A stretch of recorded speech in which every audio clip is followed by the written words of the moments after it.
사랑해 주님 감사합니다. 하나님이 언제나 이 시간 함께 하시며 우리들을 이끄시는 그 은혜 가운데 우리가 이 자리에 나와 예배할 수 있게 하시니 감사합니다.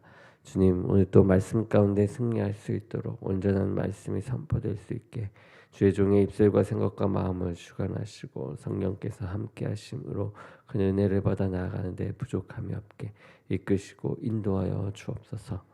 함께 하실 주님을 믿사오며 예수 그리스도의 이름으로 기도드립니다. 아멘. 아멘. 오늘 말씀은 히브리서 7장 11절에서 12절까지입니다. 히브리서 7장 11절에서 22절까지입니다. 히브리서 7장 11절에서 22절까지입니다. 우리 한 절씩 교독하도록 하겠습니다.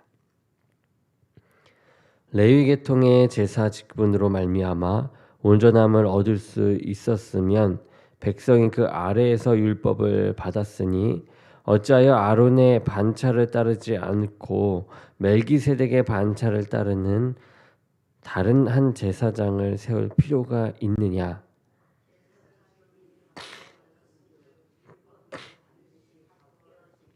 이것은 한 사람도 제단 일을 받들지 않는 다른 지파에 속한 자를 가리켜 말한 것이라.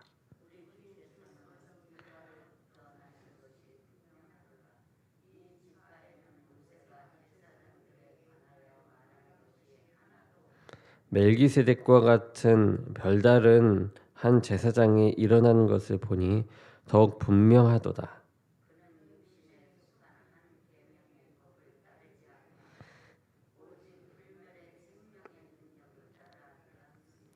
증언하기를 내가 영원히 멜기세덱의 반차를 따르는 제사장이라 하였도다.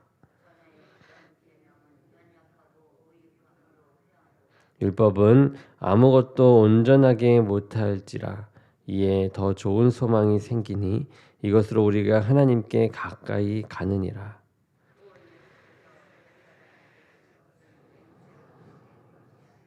그들은 맹세 없이 제사장이 되었으되 오직 예수는 자기에게 말씀하신 이로 말미암아 맹세로 되신 것이라.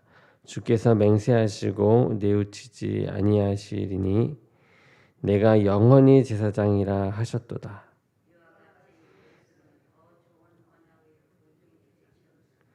아멘. 오늘 말씀은 특별한 제사장이 필요한 이유라는 제목으로 말씀을 전하겠습니다. 이 성경은 대제사장이신 예수님을 아주 특별한 분으로 소개하고 또 주목하고 있습니다. 우리에게는 반드시 필요한 그 대제사장은 어떤 분이실까요? 첫 번째는 율법이 줄 수 없는 온전한 의를 주십니다. 이 교회는 하나님께 부름받은 하나님의 백성입니다. 그런데 죄인이 하나님과 함께하는 그분의 백성이 되는 것은 쉬운 일이 아니죠. 레위 계통의 제사장들은 하나님의 이 백성을 위해 세워졌어요. 그렇지만 결코 이 합당한 의를 줄 수 없었습니다. 이는 원래부터 율법이 할 수 없었던 일이에요. 이에 대해 성경은 멜기세덱의 반차를 따를 또한 특별한 제사장이 필요함을 이야기합니다. 모든 성도는 하나님 앞에 그분의 백성으로 서 있습니다. 이는 언제나 하나님이 요구하시는 온전한 의가 있어야만 해요. 그것을 의미합니다. 이것이 우리에게 예수님이 필요한 이유가 됩니다. 예수님만이 우리에게 하나님의 백성이 될 수 있는 그 의를 주시기 때문입니다. 예수 그리스도를 바르게 이해할 때 교회와 또 새 시대에 대한 전망을 얻게 됩니다. 지금 예수님을 믿는 자들이 율법의 정죄를 받지 않으며 예수님이 주신 새 계명 그것을 실천하며 살아가야 하는 시대이죠. 온 율법의 핵심인 온전한 이 사랑, 이것을 예수님이 주시는 능력과 은혜로 행할 수 있는 시대가 된 것입니다. 우리는 하나님이 우리를 향해 원하시는 뜻인 이 사랑을 행하고 있는지 보아야 합니다.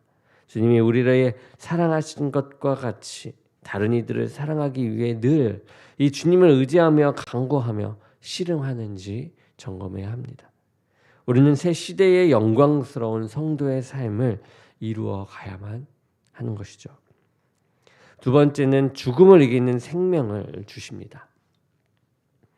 영원한 하나님의 이 백성이 반드시 넘어야 할 이 산은 바로 죽음입니다.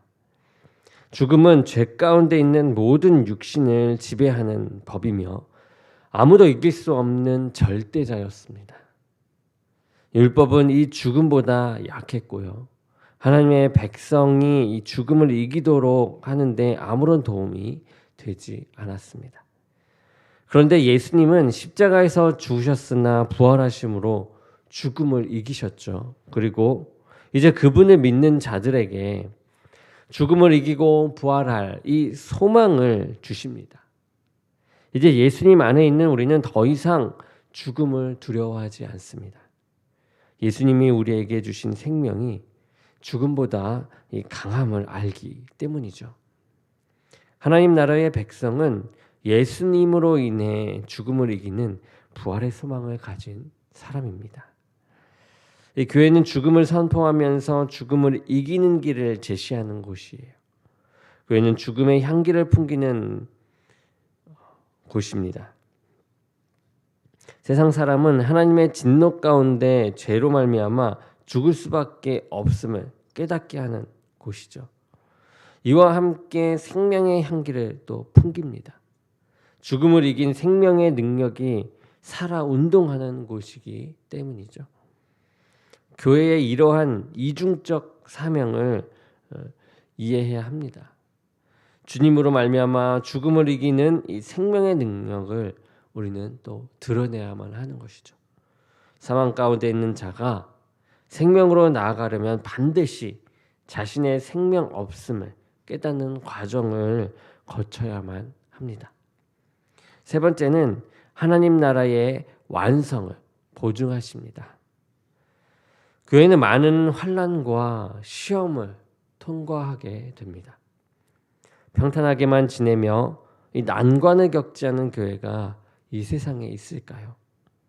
그러나 예수님을 바라보는 교회는 결코 이러한 상황에서도 흔들리지 않습니다. 하나님이 맹세하시며 세워주신 대제사장 이 예수 그리스도 예수님을 바라보는 교회는 결코 흔들릴 수가 없는 것이죠. 하나님이 맹세하시며 세워주신 이 대제사장 예수님은 영원하신 분이십니다. 예수님이 영원히 우리의 대제사장으로 계시기에 하나님 나라가 완성되리라는 하나님의 이 약속은 결코 없어지지 않습니다. 교회가 상황과 이 환경을 보느라 흔들릴 때도 있을 것입니다. 하지만 하나님의 이 맹세로 영원히 든든히 서 계신 이 예수님을 볼 때 우리는 다시 이 확신에 차고 용기를 얻게 됩니다. 교회가 목표로 삼고 또 모든 초점을 맞추고 있는 이 하나님 나라가 이 예수님에 의해 완성될 것이 분명하다라는 것을 우리가 알고 있기 때문이죠. 교회는 하나님 나라를 위해 존재하는 곳입니다. 하나님 나라는 교회의 지향점이며 하나님의 이 약속 가운데 반드시 성취될 이 전망입니다.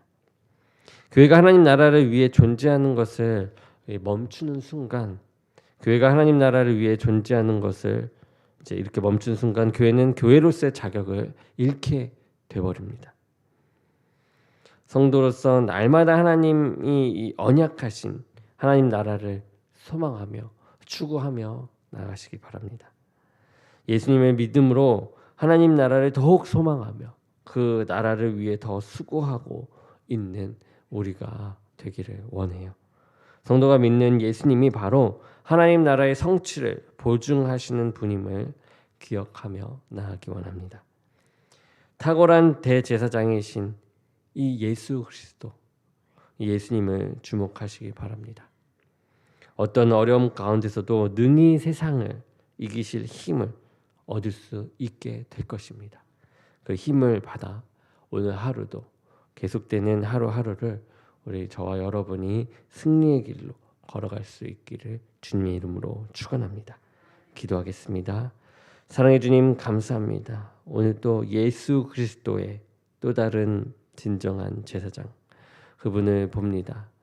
또 특별한 이 대제사장이신 예수 그리스도를 통하여 우리가 죽음에서 생명으로 다시금 전환됨을 보게 하시고 주님을 따를 때 나타난 하나님의 나라를 우리가 묵상하고 또 마음속에 새기며 그 나라를 소망하며 나아가게 하시는 주님을 믿고 따르오니 하루하루를 승리의 길로 우리 인도하여 주시옵소서. 함께 하실 주님을 믿사오며 예수 그리스도의 이름으로 기도드립니다. 아멘.